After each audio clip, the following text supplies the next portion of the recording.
আমাদের কোন ভাইয়ের যদি বাংলাদেশের কোন প্রান্তে রক্ত ঝরে, এবার আমরা তীব্র গণ আন্দোলন করেছে।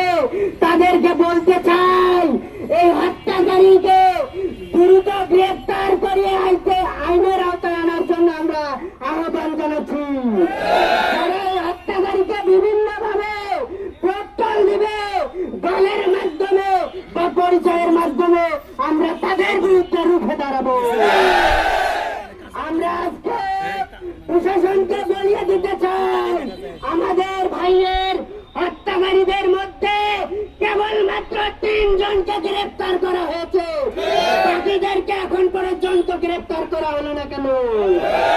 আমাদের কেন্দ্রীয় সভাপতি নুরুল ইসলাম সাদ্দাম ভাই ঘোষণা দিয়েছে, যদি এই হত্যাকারীদেরকে গ্রেফতার করে দ্রুত আইনের ব্যবস্থা গ্রহণ না করে, তাহলে আমাদের এই আন্দোলন শুরু হবে সরকার পতনের আন্দোলন। সর্বদাই এই রাজপথে ছিলাম, সর্বদাই থাকবো ইনশাআল্লাহ।